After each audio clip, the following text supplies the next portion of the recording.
gente! Bem-vindos ao programa Chá da Tati mais uma vez. Que delícia a gente estar aqui de novo para conversar e sim, hoje a gente vai ter muita coisa sobre conversas.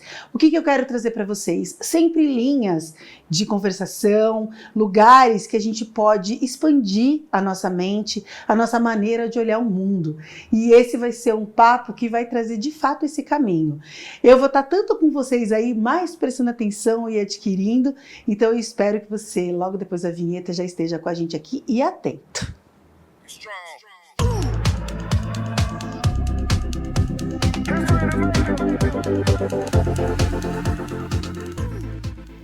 Meus amores, hoje é um dia para sentar e prestar atenção. Antes de começar, como sempre, eu quero dar espaço para o meu Cris Maier, amado, querido hair designer, que cuida do nosso cabelo, que cuida dos apresentadores aqui da BSTV, nosso amigo amado e profissional, que estuda e está atento aí para o visagismo e cuidar de ti.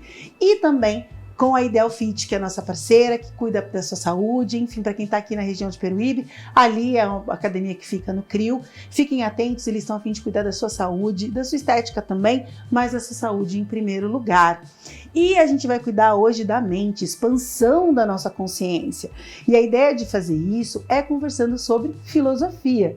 E quem está vindo aqui com a gente é uma pessoa que eu já admiro de outros carnavais por outras coisas, mas é a primeira vez que a gente vai ter essa conversa e ideia de expansão de mente, então fiquem atentos, a gente vai conversar com José Zanelato, que chamarei de Zanelato, como é conhecido na região. Bem-vindo, como você está?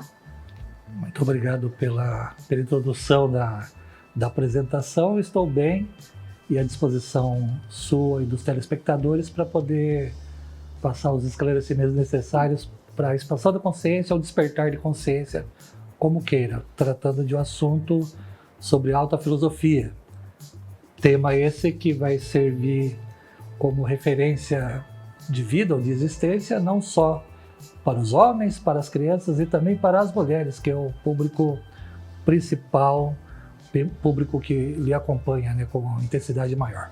Exatamente. E tem uma coisa muito importante dessa sua fala, que as pessoas, ou quando a gente vai falar em pensamentos, quando a gente vai fazer isso, tem um estigma, né, de que, nossa, você faz um programa direcionado às mulheres, mas vai falar sobre alta filosofia e filosofia. Claro, a gente vai falar sobre isso, sobre sermos seres pensantes, e não é só isso, gente, é muito além, né, quando se fala da alta filosofia. Mas para começar, Zanelato, eu não vou deixar de fazer a pergunta principal desse programa.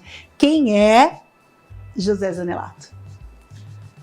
José Zanelato é um cidadão peruibense, um cidadão caiçara, nascido em Peruíbe, lamentavelmente registrado em Osasco, né, que eu gosto muito de ser caiçara, de ser peruibense. Sou um cidadão comum como qualquer outro, que habita dentro de mim vários eus, vários personagens. Sou Zanelato, que em casa sou casado com a Cláudia Zanelato, sou pai do Eliacon Zanelato, que é um dos apresentadores de programa aqui dessa casa, e admiro bastante tanto a esposa quanto o filho.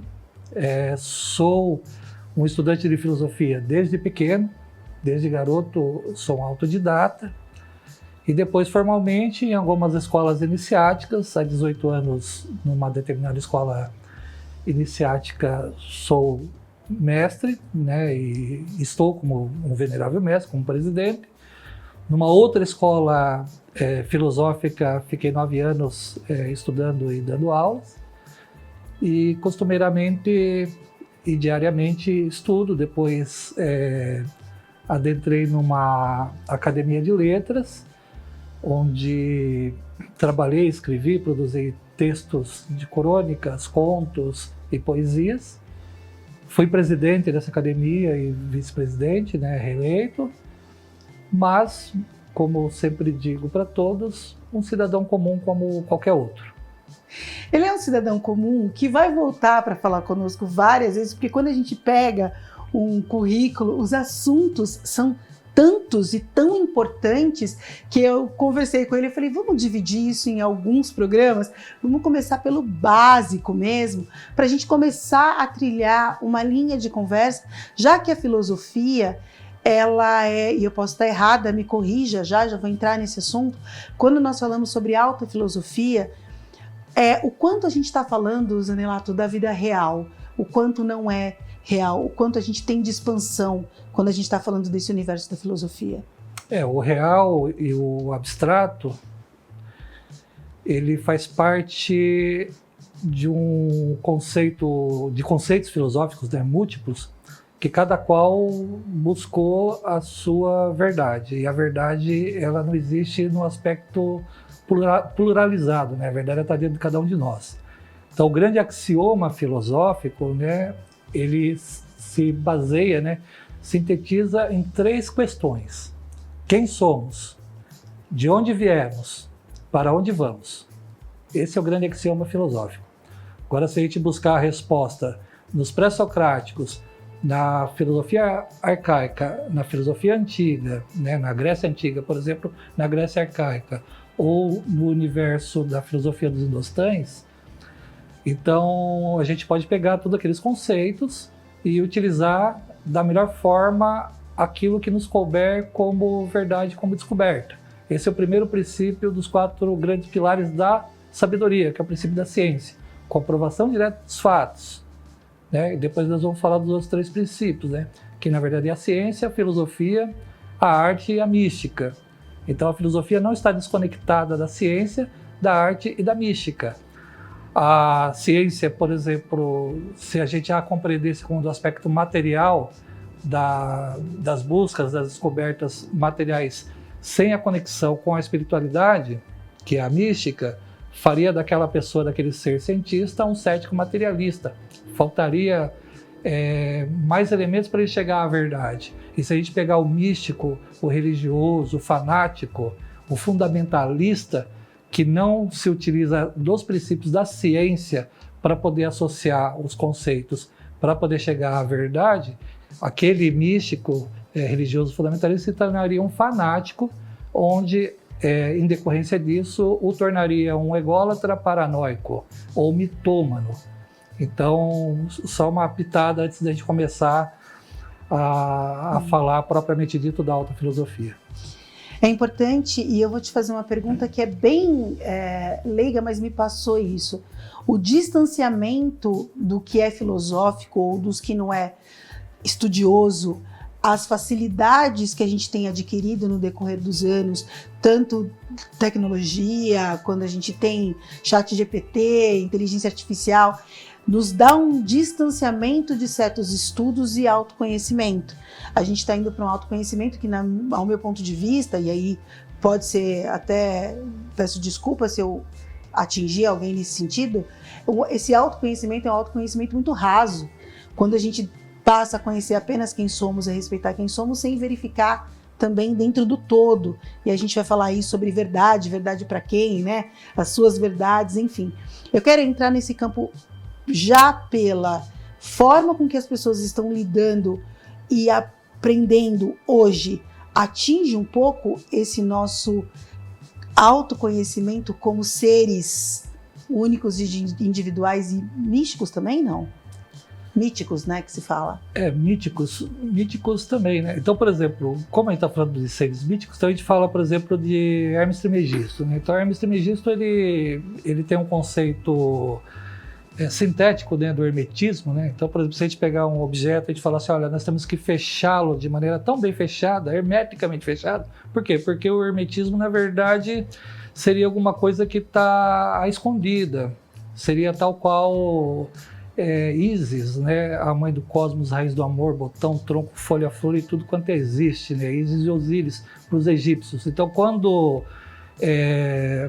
propõe-se levantar o véu de Ísis, propõe-se develar a verdade, ou pelo menos os princípios para você utilizar para chegar à verdade que está dentro de cada um de nós. Porque Hermes Trismegisto, por exemplo, ele falava que tudo aquilo que existe no mundo infinitamente grande, que é o macrocosmos, né, ele existe dentro do infinitamente pequeno, que somos nós, que é o microcosmos.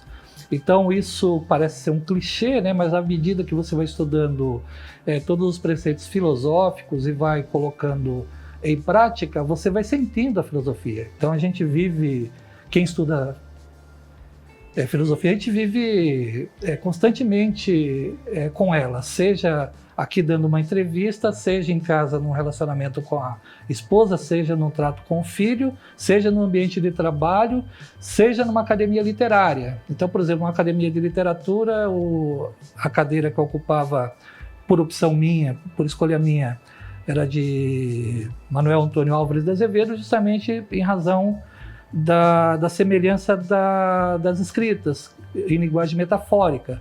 Então, em homenagem, por exemplo, às mulheres, né, que talvez tenha sido a reclamação de uma telespectadora sua, que o programa tem que estar voltado sempre às mulheres, num dos textos literários que eu escrevi falando da mulher, eu falo da mulher não do ponto de vista da mulher de maneira tão restrita como objeto ou como pessoa, ou aspecto físico dela. Eu me refiro à mulher como sendo alguma coisa divinal, talvez, né? Então, por exemplo, ó mulher, ó mãe, quem me dera fosse o mar para fazer de ti minha sereia dominante.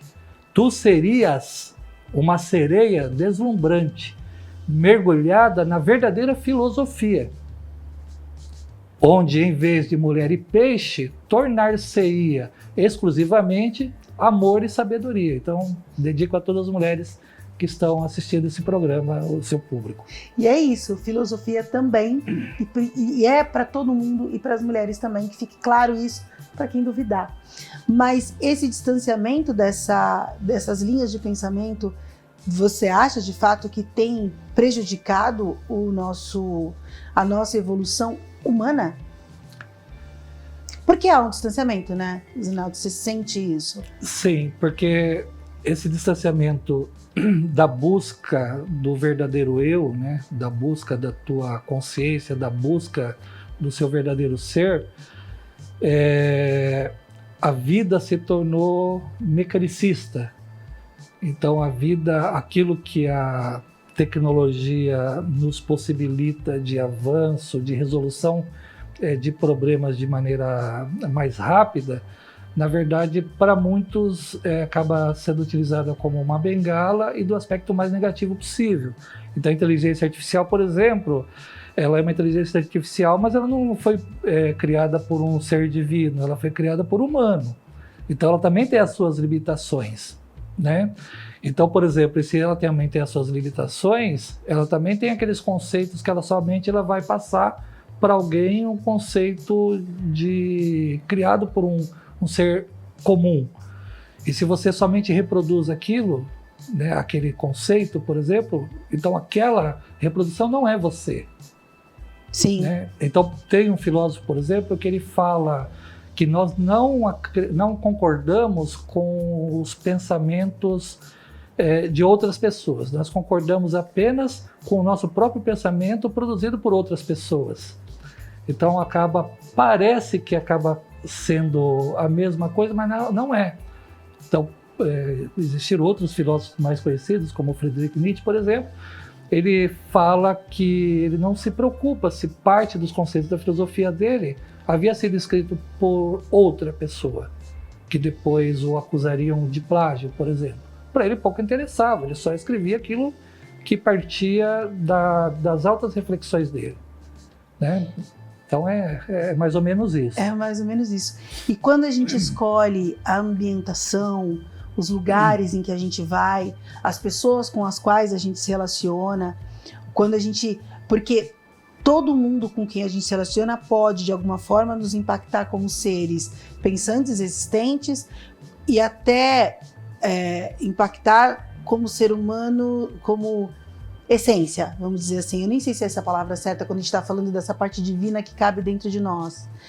Pode ser chamado de essência, não? Nossa, a tua pergunta ela é fantástica. Isso é porque a gente não combinou nada antes do programa, pelo menos nesse sentido, né? A tua pergunta, eu acredito que ela foi feita de maneira bastante espontânea, né? Sim. Mas isso me dá margem a eu falar de um princípio bem específico agora, para a gente poder desenrolar o restante da nossa conversa, né?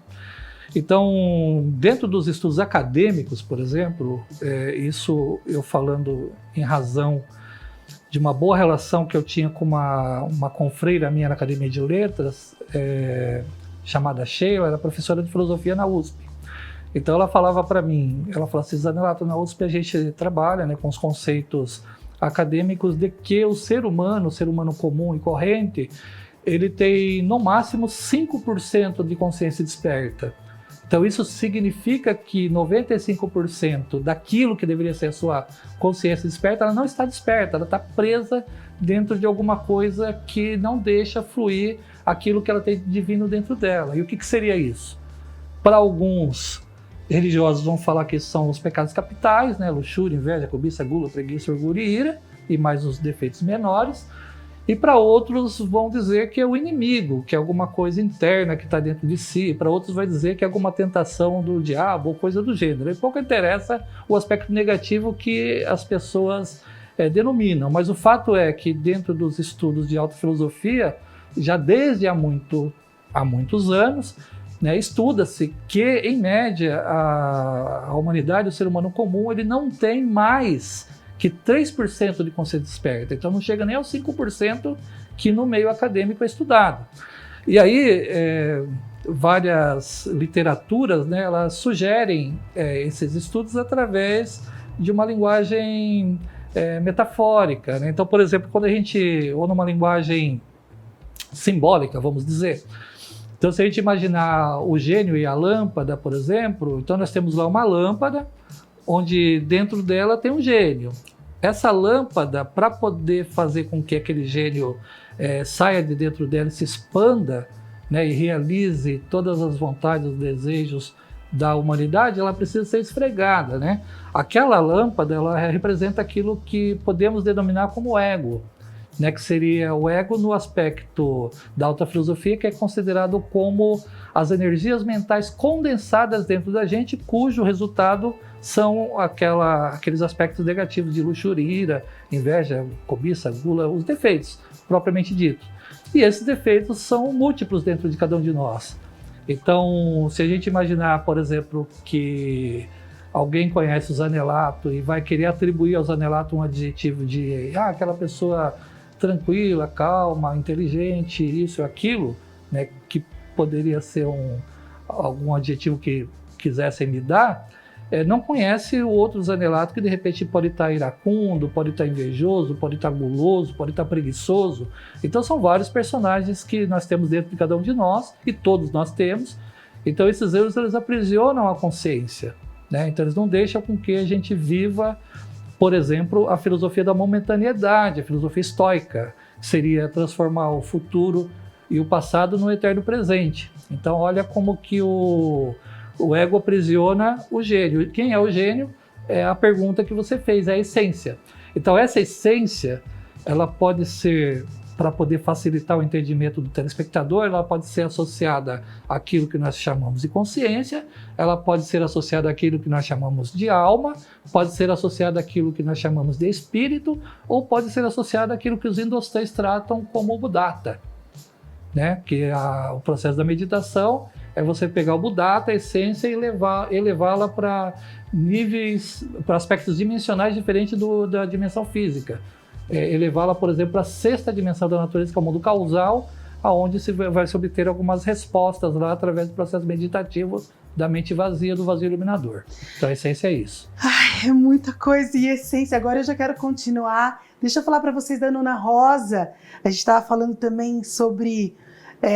Bom, a Nona Rosa eu sempre associo com algo de acolhimento, algo que a gente vai, e aí eu vou colocar para vocês uma provocação, um espaço gostoso que a gente pode, inclusive, trocar ideias, conversar, filosofar, né? A gente fala sobre filosofar sobre a vida, às vezes a gente precisa falar sobre qualquer assunto que pode fazer com que a gente apenas expanda a nossa mente, e lá é um lugar para isso, tomando um café, tomando um chá, comendo um bolo gostoso. Você pode chamar alguém para falar sobre a vida, não necessariamente sobre imediatismo, sobre aquilo que aconteceu com você naquele momento, mas para entender um pouco do que vocês esperam para a vida de vocês. A Nona Rosa é um espaço que pode ser usado para isso também, gente. Entrar em contato humano, trocar ideias, acho que faz diferença. A Nona Rosa fica no quilômetro 356 da Padre Manuel da Nóbrega. Ela tem alguns trabalhos Para quem gosta muito de café, né? Ela tem cafés diferentes, com sabores diferentes. Para quem não gosta de tomar café com açúcar, tem sabores o café. Eu acho meio... Não sei se você toma café sem açúcar, né? Tem jeito, porque tem gente que gosta. Fala, é meio... Né? O pessoal que gosta é meio psicopata. Mentira, não é verdade? Que a Thaís também toma, eu brinco com isso, falando sobre saber o sabor do café. A Dona Rosa trabalha com isso. Então, entre em contato com a Dona Rosa, você consegue não só ir lá para tomar um café com alguém que você queira, é só chegar que você tem esse atendimento, ou você pode entrar em contato antes e falar, faz uma mesa posta para mim, eu quero surpreender a minha mãe, marido, namorado, alguém que quer pedir namoro, alguém com quem eu quero ter um momento prazeroso, bonito, elegante, você consegue fazer isso. E também pedir um café colonial quando você tiver uma reunião, pessoas que você quer levar para poder ter um papo importante. É só entrar em contato no 13997214453, é o telefone da Dona Rosa. Entre em contato, fale com a Andresa, marque para você ter a mesa posta, tá bom? É por aí. Bom, então a gente falou sobre essência, expansão do ser, expansão da nossa essência. Tudo isso é filosofia? Tudo isso é filosofia.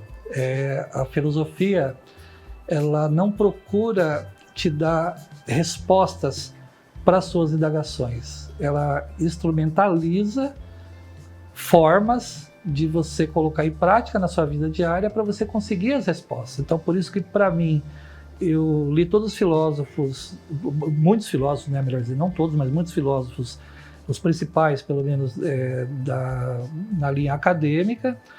Tem um determinado filósofo que eu normalmente não gosto de citar para não induzir ninguém a nada. Esse sim eu estudei de maneira muito mais aprofundada, mais de 50 obras dele, e depois pratiquei todas as técnicas que ele passou, mas não desconsidero nenhuma das outras, dos outros princípios ditos por outros filósofos, por mais que eu não concorde, né? Mas eu acho válido mesmo, né? Porque a filosofia, ela, talvez das ciências, assim, eu acredito ser uma das principais, né? Como eu falei do início, né, o conhecimento superior sobre todas as coisas, que seria a definição de gnosis, né, que é um termo grego que significa conhecimento superior sobre todas as coisas. Então, o termo gnose, gnosis, né, ele parece ser um termo desconhecido, por exemplo, da sociedade ou da humanidade, mas, na verdade, é um termo muito conhecido no aspecto adjetivado dele. Então, por exemplo, se você está com algum problema de saúde, você vai procurar o médico vai lhe propor alguns exames, e através desses exames vai sair um diagnóstico do seu problema. Aí, uma vez conhecido o seu problema através do diagnóstico, automaticamente podemos dizer que teremos um prognóstico à medida que você vai fazer esse tratamento, né? Então as pessoas conhecem, mas desconhecem que conhecem, né? É o antagonismo do Homo sapiens sapiens, que é o homem que sabe. Na verdade, o homem hoje, ele ignora que ignora, que também é socrático, né? O meu saber consiste em saber que nada sei, né? Então Sócrates, à medida que foi estudando, que foi propondo para os outros se conhecerem, automaticamente ia se conhecendo também. Então, à medida que ele ia galgando o despertar da consciência dele, ele ia percebendo o quão mísero gusano do lodo da terra ele era, o quão pequeno ele era perante aquilo que ele tinha para descobrir ainda, né? Então, no templo de Delfos, na Grécia, estava escrito Homo nocite ipsum, cuja tradução é: ó homem, conheça-te a ti mesmo e conhecerás o universo e os deuses, né? Então, a pessoa que chega num despertar de consciência, ele se torna um gnóstico, ele pode se tornar um venerável mestre, porque ele fez com que expandisse de dentro de si aquele verdadeiro ser, que o mestre, ele não é externo, ele é interno, né? Então, por isso que hoje existe alguns grupos, né? Então tem filosofias discretas, escolas discretas como a maçonaria, por exemplo, que ela tem alguns graus, né? Que isso está na internet, né? O grau de aprendiz, companheiro, mestre, depois a pessoa se torna um presidente, se instala enfim, aí se torna um venerável mestre, né? Então, por exemplo, em maçonaria já estou presidente, agora presidente reeleito, o título é de venerável mestre no aspecto interno da instituição, mas eu particularmente, do ponto de vista filosófico, da alta filosofia, não me considero um venerável mestre, porque eu sei que eu não tenho uma consciência desperta, pelo menos da maneira que deveria. Eu tenho uma pergunta para fazer sobre isso, mas eu vou querer voltar antes. A gente falou, à medida que você estava falando, o só sei que nada sei, o só sei que nada sei, ele passa para a gente uma ideia até de não evolução e, no seu ponto de vista, de não evolução e até um certo comodismo, só sei que nada sei e tá tudo bem não saber, fico aqui no meu lugar, não expando não só minha mente, minha consciência, mas o meu conhecimento, e à medida que eu não consigo elevar, eu estou colocando a filosofia relacionada ao conhecimento, eu me liberto através do conhecimento, e se eu tenho embutido em mim, ou só sei que nada sei, você acha que eu limito a minha busca pelo autoconhecimento? Não, eu acho o contrário disso, né? Só que assim, mas aí vai depender da própria pessoa, de como a pessoa compreende isso, né? Então, por exemplo, Sócrates, né, cuja obra, né, foi escrita por Platão, né? Então Platão atribuía a Sócrates o princípio do meu saber consiste em saber que nada sei, porque ele entendia que Sócrates, através das suas indagações, dos seus questionamentos, das arguições que ele fazia com todas as pessoas que ele tinha o convívio, então ele fazia com que as pessoas refletissem, né? Então, à medida que as pessoas iam fazendo as determinadas reflexões, iam crescendo internamente através das suas próprias descobertas, inclusive com a própria juventude à época, né? Então isso inclusive foi a razão pela qual Sócrates acabou sendo morto, né? Por um princípio moral, né? Que ele teve uma possibilidade de escolha, inclusive, entre não morrer e ficar preso por um determinado tempo. Ele, como tinha a moralidade como princípio básico, ele tomou a escuta, né? Mas o próprio Sócrates, na sua descoberta, que era uma pessoa dita por todos os mestres que o acompanharam, né, como uma pessoa de consciência desperta. Então ele sabia que quanto mais consciência ele despertava, quanto mais conhecimento verdadeiro ele tinha, mais ele sabia o quanto ele era pequeno perante o universo. Então, por exemplo, se a gente imaginar... Eu falei, por exemplo, de Hermes Trismegisto falando de dois aspectos do cosmos. Eu falei do macrocosmos e do microcosmos, né? Que Sim. Isso é a filosofia hermética. Mas eu digo para você que, além desses dois cosmos, existem outros cosmos.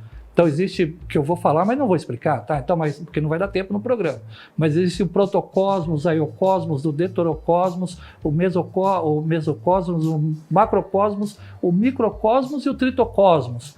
Então, por exemplo, eu vou falar um pouquinho mais só do tritocosmos, por exemplo. O tritocosmos seria uma constituição de 9 infernos atômicos da natureza, cujo retratação desses 9 infernos atômicos da natureza Dante Alighieri, né, quando escreveu a Divina Comédia. A Divina Comédia. Então, na Divina Comédia, o que Dante Alighieri faz? Ele vai capitulando, exatamente nessa sequência que eu vou falar, desde dos planetas que ele associava a um aspecto de inferno atômico dele, né, do inferno atômico de Lua, Mercúrio, Vênus, Sol, Marte, Júpiter, Saturno, Urano e Netuno, exatamente nessa sequência. Sabia o Dante Alighieri, através do seu personagem lá, o Virgílio, que o planeta Terra, que é o mundo tridimensional, ele tem 48 leis mecânicas da natureza. O primeiro círculo dantesco tinha 96 leis mecânicas da natureza, ou seja, muito mais denso e infernal. E até chegar ao último inferno atômico da natureza, que tinha 864 leis mecânicas da natureza. Imagina-se a densidade daquele inferno atômico da natureza. Então, por exemplo, se a gente falar de todos os 7 cosmos e depois a gente querer interpretar a vida como se fosse meramente essa questão física tridimensional, isso aqui é nada. Então, se eu vou falar do meu problema financeiro, do meu problema sentimental, das minhas adversidades, a gente vai observando o quão fraco nós somos para poder lidar com essa adversidade, que aqui é só um mundo tridimensional de Euclides, né, o grande matemático, né, de altura, comprimento e largura, só que fora desse mundo, por exemplo, em torno de você tem o corpo bioenergético, né? O corpo bioenergético que é chamado como, pelos hindustães, chamado como Linga Sarira, que é o corpo vital, né? Que está na quarta dimensão da natureza, a quarta dimensão do Einstein, né? Que não era aspecto cronológico, era aspecto temporal. Está no tempo, na quarta dimensão. Aí estamos pensando nesse momento, o pensamento nosso, ele está sendo produzido e está engatado num aspecto de corpo sutil, que é o corpo mental, que está na quinta dimensão da natureza. E lá nessa mesma quinta dimensão da natureza também tem o corpo astral, que é o que a gente utiliza quando está no mundo dos sonhos, né? E depois, além desses corpos físico, vital, astral e mental, aí temos o corpo causal, temos o corpo búdico e o corpo átmico, tudo diminuindo a sutileza, né? Então, enquanto o corpo físico está submetido a 48 leis mecânicas da natureza, o corpo astral superior a 24 leis mecânicas da natureza, o corpo mental superior submetido a 12 leis mecânicas, 12 leis somente apenas, aí depois o corpo búdico a 6 leis, o corpo causal a 6 leis, o corpo búdico a 3 leis, e até chegar ao corpo átmico, que é uma lei somente, que seria o princípio da vida, que a gente pode falar no decorrer do programa, não vou entregar nesse momento. Tudo agora. Corpo átmico. Eu vou falar da Central do Empreendedor, mas eu já vou te falar, só para tentar fazer uma associação. Eu só sei que nada sei, então, dependendo da sua verdade, é a maneira que você vai usar para ou se acomodar na sua vida, ou para levar isso como um impulso para expandir quem você é ou quem você vai ser no mundo. Dá tempo muito rapidinho de responder isso? Depois da Central. Então, depois da Central, eu respondo isso. Deixa eu chamar a Central, porque a gente estava falando agora sobre também outros tipos de leis, nada a ver com isso, mas eu vou fazer um gancho que não tem nada a ver, mas que tem a ver. Quando a gente fala de leis também, quando você é empreendedor, você precisa respeitar as leis do seu empreendimento, as leis que a gente tem aí dentro do ambiente corporativo, né? E para fazer isso, nem sempre, quando você é empreendedor, quando você tem o seu MEI, quando você é médico, professor, quando você é psicólogo, você consegue fazer isso. Cada um tem o seu talento, tem o seu dom, e é necessário que você tenha alguém, alguma empresa que possa te dar toda a base, toda a assessoria, que possa te auxiliar, pode estar ali para você contar para que tudo que na sua vida funcione de maneira correta, principalmente quando você está falando de empresa. E a Central do Empreendedor é um lugar onde você pode ter a sua empresa colocada com segurança, para que tudo seja mantido de acordo com o que hoje a gente precisa ter em lei tributária, tudo que a gente precisa ter alinhado. A Central do Empreendedor vai cuidar disso de dentro para fora da tua empresa, conhecer quem você é, a sua empresa, seus funcionários, e te ajudar nesse processo de conhecer e estar dentro daquilo que é por lei necessário e de acordo com o que precisa ter para estar bem, atuar bem. A Central do Empreendedor, além de tudo, ela evoluiu. A gente vai dizer que de quando eu comecei a falar aqui no programa, eles tinham o objetivo de se tornar uma empresa 24 horas no ar, 24 horas atento à sua empresa, para que você pudesse, independente aí do teu horário de trabalho. Hoje, né, as coisas estão muito... tem gente que trabalha até as 10 da noite com essas coisas da internet, tem reuniões e informações que às vezes é 10 da noite, 2 da manhã, 4 da manhã, você tem um insight, tem uma dúvida, ali é o momento que você pode questionar a sua contabilidade e ter a sua resposta prontamente respondida. A equipe é treinada para isso. O telefone da Central do Empreendedor é 1397744573, tem o QR Code aqui na tela. Entre em contato com a Central do Empreendedor, porque sim, você terá assistência de dentro para fora da tua empresa. Eles vão estar até a cidade onde você está, não importa se você está em São Paulo, se você está em Cuiabá, não importa a cidade que você esteja dentro do território nacional, eles estão aptos a atendê-lo também pela Central Digital. Então, é uma vertente da Central do Empreendedor que está disponível para poder atender a sua empresa, seu MEI, você como pessoa, e ter a sua empresa em dia com o que é necessário aí, com o estado que você está, com o país que você está. É um lugar de confiança e fica a dica aí para vocês. Agora é contigo. Dentro da sua própria verdade, né, que é isso que eu estava dizendo, a maneira que você vai enxergar o mundo, ou o só sei que nada sei, como eu te usou como exemplo, vai te impulsionar para como você vai enxergar essa vida. Isso. é a questão, a filosofia propõe isso, né? Cada qual vai interpretar a sua maneira, né? Eu confesso para você que eu nunca tinha pensado da possibilidade de alguém interpretar a frase "eu só sei que nada sei" de maneira pro comodismo, para você ver. Mas, de acordo com a tua pergunta, eu imagino que pode ser que tem algumas pessoas que pensam da maneira por comodidade, né? Então, só sei que nada sei, então tá bom dessa forma. É uma visão, né? Mas a visão socrática não era essa. A visão socrática foi de alguém que experimentou, que experienciou determinadas verdades dele, e que, à medida que foi descobrindo determinadas verdades internas, tanto do mundo físico como do mundo transcendental, ele foi observando que era muito pequeno perante ao universo ou aos cosmos, né? Lembra que eu falei de 7 cosmos agora de pouco? Então, o aspecto das pessoas pensarem de maneira diferente é pelo menos dentro de uma lei mecânica, dentro de uma das 48 leis mecânicas que existem no mundo tridimensional, que é a lei da dualidade. Esse dualismo o Hermes Trismegisto também falava. Então a dualidade é o alto e baixo, luz e sombras, amor e ódio. Então o verdadeiro mestre, o venerável mestre, mesmo como desperta o real ser, ele transcende essa própria dualidade. Ele chega lá com a construção do seu corpo átmico, de uma lei lá que eu falei agora de pouco, ele transcendeu o dualismo, né? Então o dualismo, por exemplo, do bem e do mal, para o verdadeiro mestre não existe. Ele está acima do bem e do mal, porque ele tem uma consciência desperta. Então, como dualismo, né, um determinado filósofo, ele diz que, só para exemplificar luz e sombras, ele diz que luz e sombras e antítese harmoniosa, ela marca um completo dualismo que existe dentro de cada um de nós, cuja extraordinária síntese é a sabedoria. A sabedoria é o despertar da consciência. Então, agora só vou fazer uma brincadeira aqui, da mesma forma que você estava, quando você foi fazer o anúncio da Central do Empreendedor, que você falou assim, nós estávamos falando de algumas leis aqui, que eram as leis dentro do ponto de vista filosófico, e aí ia falar de lei do ponto de vista cartesiano, vamos dizer assim, seguindo os preceitos legais da Constituição, da legislação contábil, legislação tributária, etc. e tal.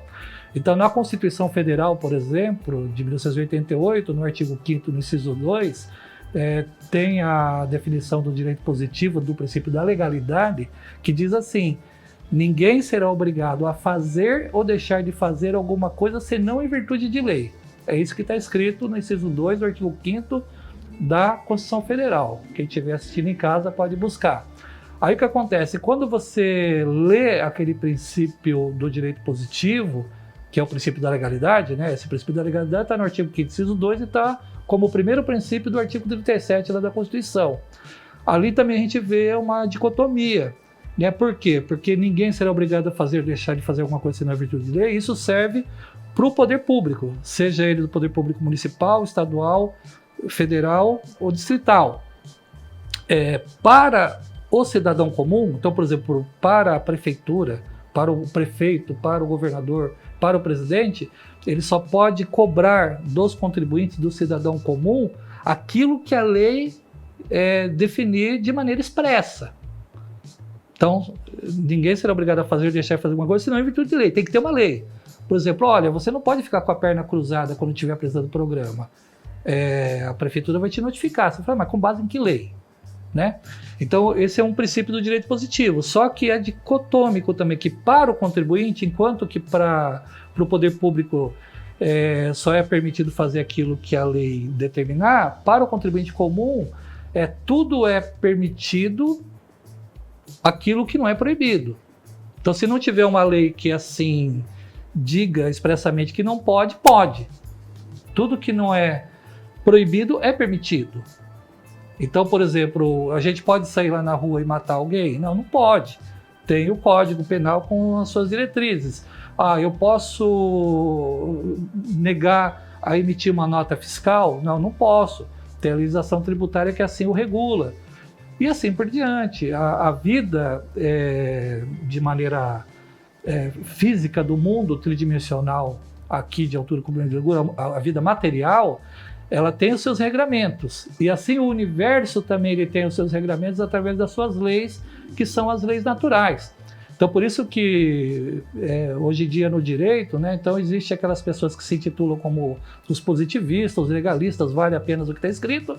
Existe aqueles que se intitulam como o jurisfilósofo, né, dentro da filosofia natural, que não vale somente aquilo que está escrito, porque aquilo que está escrito também cabe mais de uma interpretação, que é aquilo que no direito chama-se da exegese, ou também a hermenêutica, que seria uma interpretação ampla e analógica daquilo que está escrito. Então, isso tudo é filosofia. Tudo é filosofia. Então, eu vejo a filosofia num grão de areia, eu vejo a filosofia nas ondas do mar, né, porque as ondas do mar, na serenata do mar, as ondas elas tocam piano com punhos de renda. Né? Então, é uma maneira de você visualizar o mar. Né? Isso não foi eu que disse, mas eu concordo com quem disse. Né? Então, isso é filosofia, é você ver além daquilo que é o material à sua frente. Você enxergar as coisas além da forma que aquilo lhe apresenta. Quando eu prestei, dentro da minha apresentação lá, quem eu sou, né, que eu falei do estudioso, eu vivo, né, o meu sustento, sou um servidor público há mais de 30 anos. Quando eu prestei concurso há mais de 30 anos atrás, prestei concurso numa área que imaginava eu trabalhar com um aspecto mais social. Depois o destino me levou a trabalhar numa área mais técnica, tributária. Fui diretor vários anos de fiscalização de tributos, de departamento de fazenda, de fiscalização de posturas. E depois eu ajudei na construção de várias leis que estão vigentes até hoje no município. E boa parte dessas leis, por exemplo, elas falavam de incentivo fiscal. Incentivo fiscal é uma maneira que você tem de você distribuir melhor a renda, de você tratar os desiguais da maneira desigual, de você tratar lá o contribuinte que pode mais, no sentido de ele poder pagar um pouco mais, para aquele contribuinte que pode menos, poder pagar um pouco menos, para que todos possam sobreviver. Para que eu não tenha que aplicar o princípio da legalidade e fechar os pequenos empreendimentos que existem no município, porque eles não têm condições de contratar uma contabilidade, que eles não têm condições de constituir um cadastro nacional de pessoa jurídica, de ter uma inscrição estadual, enfim. Né? Então, olha só que eu estou falando do tributo, mas de um ponto de vista filosófico. Né? Então, as legislações que eu trabalhei no município, por exemplo, que fui mentor intelectual como comerciante cidadão, que depois, por decorrência, acabou ganhando alguns prêmios e acabou servindo de base para o microempreendedor individual, por exemplo. Né? Então, foi base de legislação que nós temos vigente no município até hoje, que é a Lei 2216 de 2001, né? Que depois foi incorporada na Lei Complementar 144 de 2009. E aí, em 2008, a Lei Complementar 128 de 2008, que é o microempreendedor individual, a lei federal, ela pega um pouco desses princípios que Peruíbe, São José e outras prefeituras que ganharam o prêmio de empreendedorismo à época, deu como subsídio para que levassem esse projeto a Brasília para sair a Lei 128. É isso aí. É isso aí. Filosofia. Filosofia, sim. É importante falar, porque quando se fala em filosofia, parece que é distante da gente, né? Quando a gente fala em filosofia, parece que é alguém...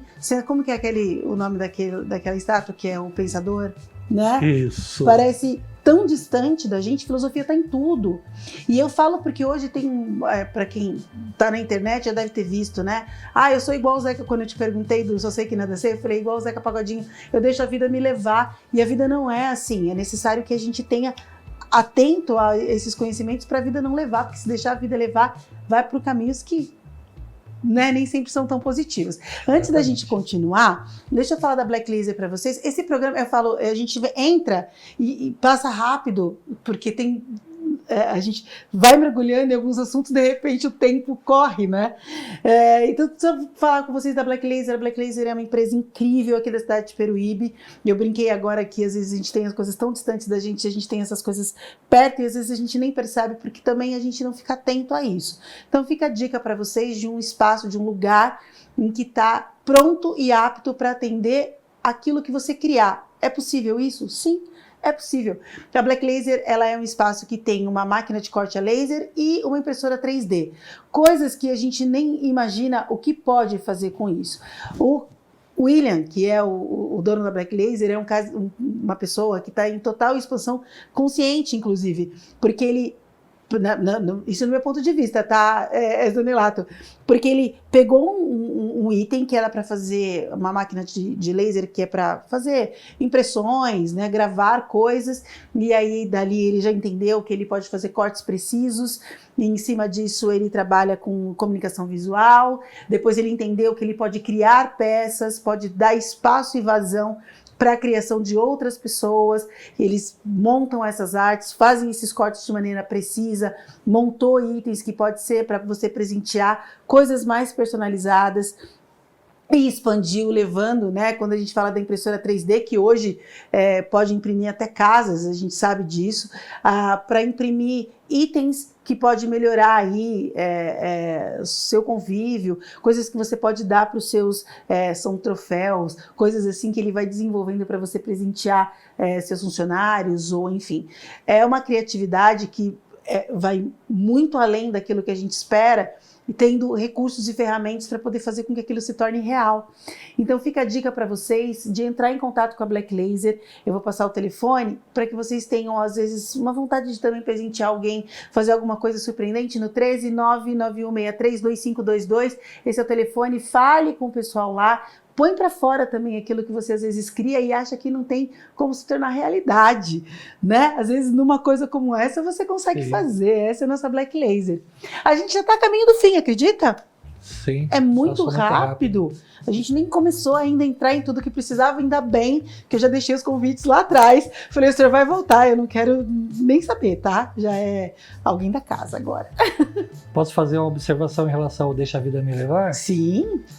Então, o grande mestre, intérprete, né, o Gessé, que é o Zeca Pagodinho, essa música é do Serginho Miriti, ele que compôs a letra Deixa a Vida Me Levar.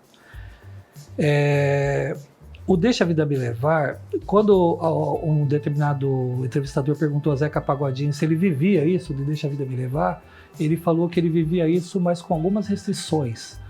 Ele falava que ele deixava a vida levá-lo, porém ele não deixava de ser o marido da Mônica, o vô dos netos dele, parece uma redundância, mas não é, porque ele cuidava dos netos, dos filhos, se foi para a escola, se não foi, se tomou banho, se não tomou. Então ele não tem uma vida largada como ele gosta de se apresentar como personagem. E o Deixa a Vida Me Levar, ele provoca ele deve provocar em cada um de nós uma séria reflexão, porque isso é filosofia, né? Então, isso é uma filosofia estoica, né? A filosofia estoica, não vai dar tempo de eu explicar a origem do termo estoico, tá?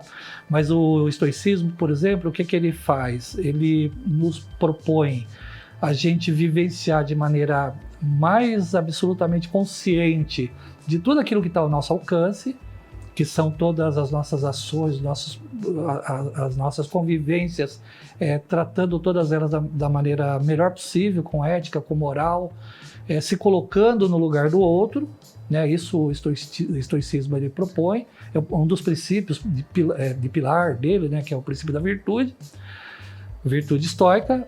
E aquilo que não está ao alcance, aí sim entra o Deixa a Vida Me Levar. Porque, por exemplo, como que eu vou me preocupar com a morte? Não tem como me preocupar, né? Então, por exemplo, eu tenho que vivenciar cada dia como se fosse o último, né? Porque a morte, ela é certa, né? Então, eu não tenho controle sobre a morte, eu não tenho um controle sobre o meu corpo em razão da lei natural que já controla, que é a lei da evolução. E da evolução, ela propõe que eu nasça, eu cresço, eu me torno maduro, depois eu vou envelhecendo, entro no processo da decrepitude e vou morrer. Isso é uma lei da natureza, a lei da evolução e depois da evolução, até chegar à morte. E o princípio do Deixa a Vida Me Levar, ele tem um fundamento filosófico que vale a pena todos refletirem, né? Mas o Zeca Pagodinho, ele não é uma pessoa irresponsável como muitas pessoas acreditam, né? No sentido assim, de tipo, largado, só tomando cerveja, etc e tal. Então todas as bondades que ele faz, por exemplo, que a mídia não divulga porque ele não quer, e quando divulga, divulga sem ele saber. Então é o verdadeiro dar com a mão sem que a outra fique sabendo. Né? Então isso tudo é filosofia. Né? E a filosofia pode ter... Qual a relação da filosofia com a psicologia?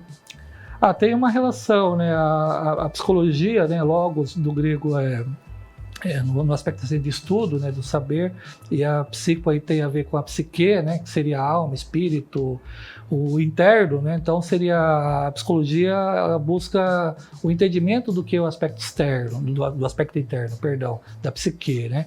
Então o que acontece? Nós vivemos, na verdade, dois mundos, né, então enquanto eu estou, nesse momento, vivenciando com você aqui o evento, que é isso, daqui a pouco nós vamos vivenciar um outro evento, a gente vai sair para almoçar juntos, será um outro evento em algum lugar, né? Só que em qualquer um desses momentos que estejamos, né, aqui almoçando, ou você na tua casa, eu na minha, nós estamos vivendo os eventos, só que lamentavelmente o ser humano ele se desconecta do estado. Então nós temos estados e eventos.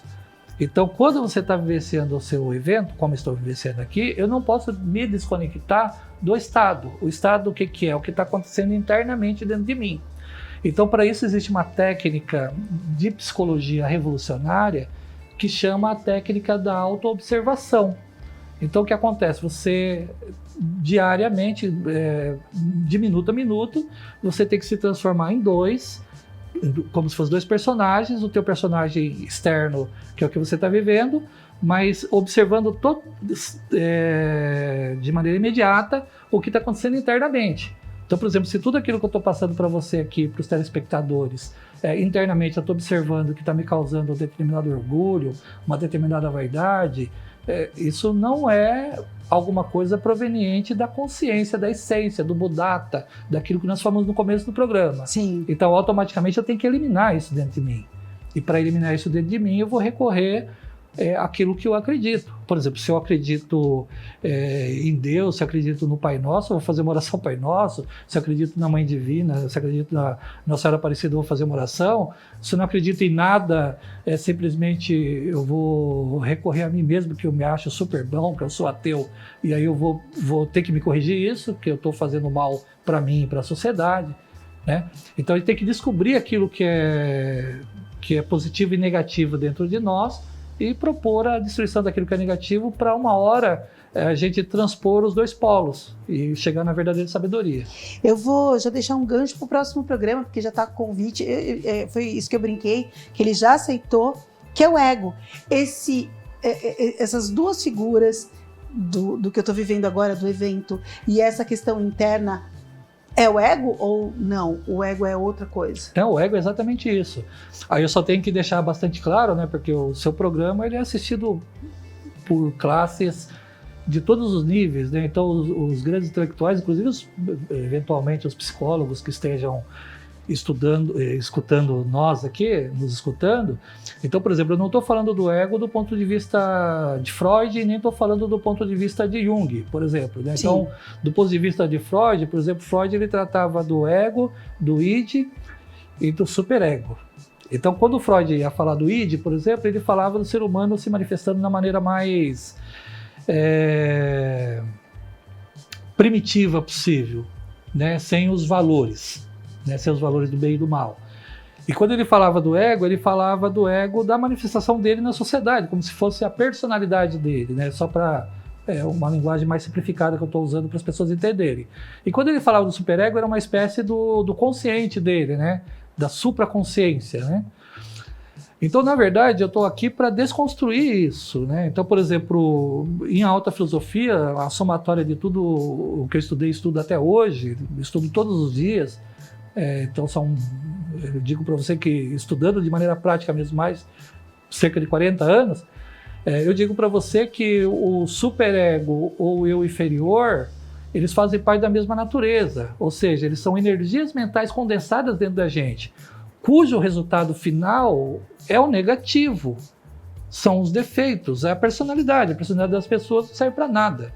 O que deveria de servir nas pessoas é o aspecto da essência da consciência. É quando as pessoas chegam para você e falam que você é muito boba, muito otária de ter acreditado em alguém, de ter assinado um cheque. Se alguém subiu com o teu dinheiro, ele não entregou um bem que ele vendeu, por exemplo.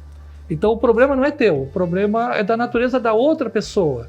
Se numa linguagem, uma metáfora budista, se o leão, com toda a tua braveza, a tua fúria, ela resolveu atravessar de um lado para o outro o escorpião carregando em suas costas para poder salvar o escorpião lá do outro lado, o escorpião o mordeu e ele morreu, o problema não é do leão, o problema é do escorpião, é da natureza dele.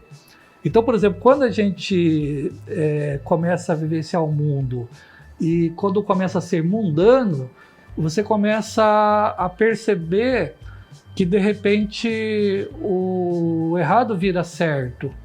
Por exemplo, se você querer agir com a tua consciência, com a tua essência, com o teu sexto sentido, com a sua intuição, e às vezes não dá certo porque aconteceu uma adversidade, continue agindo com a consciência, com a intuição, tudo, tomando algumas cautelas, né? Porque é lógico, não vai cometer novos erros. Mas não perca a natureza que é o pouco de beleza que tem em cada um de nós, que é a inocência. A essência é isso. Então, por exemplo, a criança, ela vai atravessar a rua, ela não vai olhar para um lado para o outro, porque ela não entende, ela não tem aquela consciência, a percepção de que vai acontecer, de um carro vir, de alguma coisa, ou se alguém oferece um doce para ela vai pegar, que ela não vai ver a maldade de alguém que está querendo sumir com ela, persuadi-la de alguma forma.